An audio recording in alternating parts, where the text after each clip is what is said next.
and that happens. If an angle runs out of gas and you just have Well, to finish it's not, and it's not runs out of gas. It's just you just know when, okay, we've reached the end of the story. There's not another chapter. There's nothing else to tell, you know. So now we've got to branch off and create new stories that we can now continue to build towards that ultimate picture. You talked about coming up in this business at a time where the door was the almighty indicator of whether a booker and talent was over and would continue to work. And it still should be. Big part of that was talking people into the building and the art of the promo, which is completely different now because script is being shoved in your mouth if you're to work today in the big 2 or 1.5.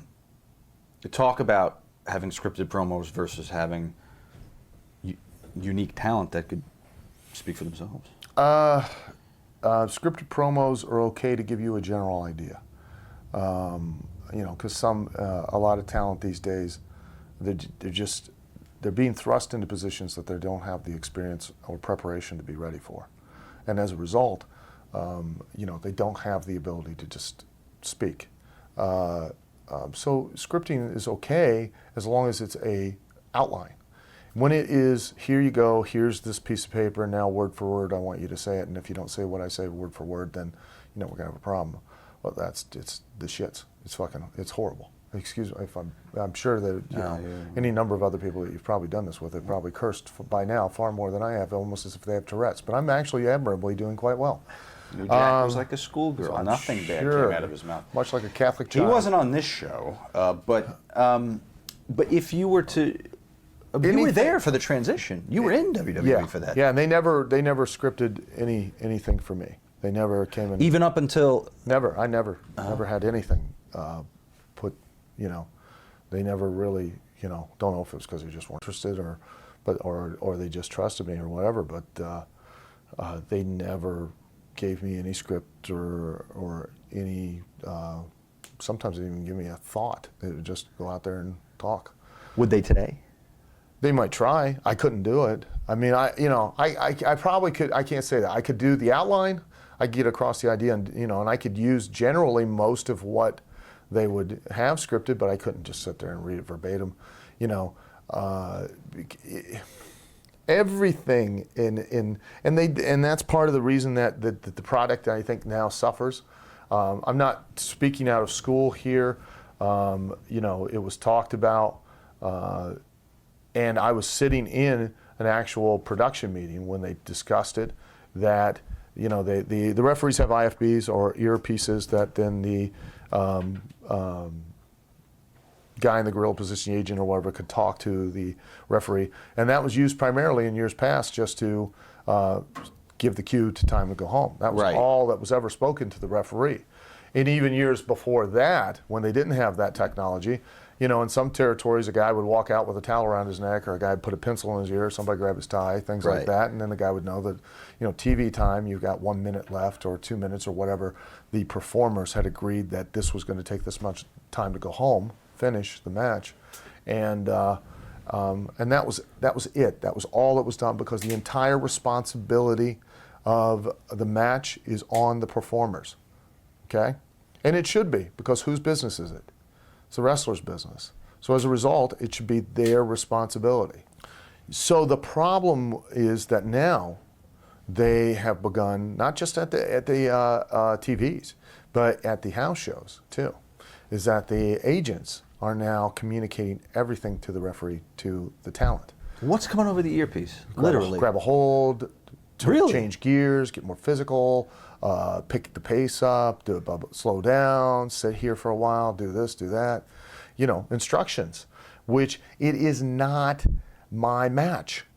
And I tell people that in TNA now, and even when I was in OVW, listen, I will tell you what to do. Or I may give you a specific idea, or I'll give you a specific spot that I need you to have done in this match. That's all. The rest of the match, it's your match. It's therefore your responsibility.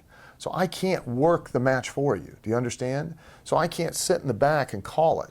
And I was in a production meeting for SummerSlam pay-per-view, where they talked about and discussed and announced that they had now monitors and IFBs for not just TV, for the house shows too. And that's why it's, we're going to get into this, about the PG thing, but it's not the PG thing. It is the fact that it's overproduced. It is all being done, same with promos, that's how we got on this subject, is that you can't do promos, you can't wrestle from here. You have to from here, okay? You remember paint by numbers pictures? Mm-hmm. Everybody remembers those? Okay, they're very pretty pictures, but do you ever see them hanging in a museum? Why not? Well, one, anybody can do them. Two, you do it from here. You don't do it from here. The reason something is art is because when you see it, it evokes a certain emotion, makes you feel something because the artist felt something. And this goes back to the heart of why the wrestling business, to a degree, is where it's at now, is that for the performers, they plan absolutely everything out and leave nothing to chance. Mm-hmm. Well, unless you're the amazing Kreskin and you can bend a spoon with your mind, how do you know what that audience is going to want, think, feel, do before you walk out there? I don't either, okay? But apparently everybody now in the wrestling business can. What are they doing in TNA now? Same thing. They do. Wrestlers, they all do it. Referee? No, they don't do that in TNA. Okay. They do not do that in TNA. But they do it to a very definite degree in WWE. Right. The situation is such that agents now, not only do they sit for hours with the talent and work out their entire match with them, but they now sit in the back and now remind them of spots. They tell them what to do, when to pick things up, slow things down. And they do it at the house shows too. So it's all done from here. You're so worried, the performers are so worried about missing their next spot, forgetting the next thing they called, that they're not focusing on and not in the moment of what they're doing at that time, the action that they're doing at the time. They're just doing it so that they can, and thinking while they're doing A, they're trying to remember B. So now A has no emotion. A has no feeling. A is plastic and hollow. Well, now B is too, and now C is too, and now the end result is too. So there's less emotion, there's less feeling from the performers. Consequently, there is from the audience. And that is really all wrestling is, the art of manipulating and evoking emotions and building them to a grand scale to the point to where you will be motivated to come and watch it again. So, I mean, I talk to a lot of guys in the business, and a lot of people seem to feel the same way. They share the same opinion. These are all people like yourself that have been called by big money federations to add their input. Why isn't it changing? It's not. It's because you don't have workers.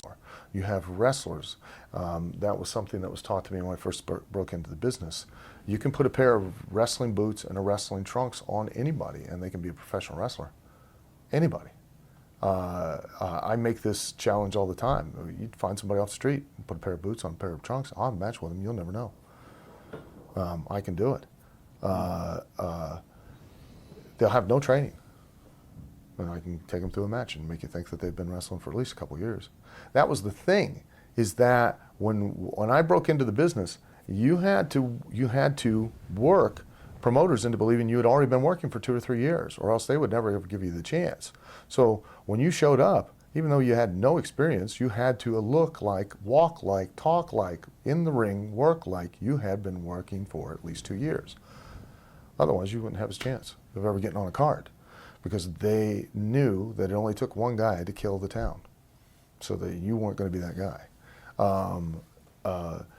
If you don't believe me, a good example of the fact that anybody can be a wrestler is Hulk Hogan Celebrity Championship Wrestling. It's not a defamation of Hulk Hogan or putting him down, but it's a prime example of, they took a middle-aged housewife that was a former TV celebrity, and she's out there doing wrestling matches like some of the guys that you watch today on even independent shows or even regular shows. She ain't gonna pull off the bigger moves, but was she not doing the same formulaic match? Absolutely. Right. Yeah. So if she could do it, anybody could do it.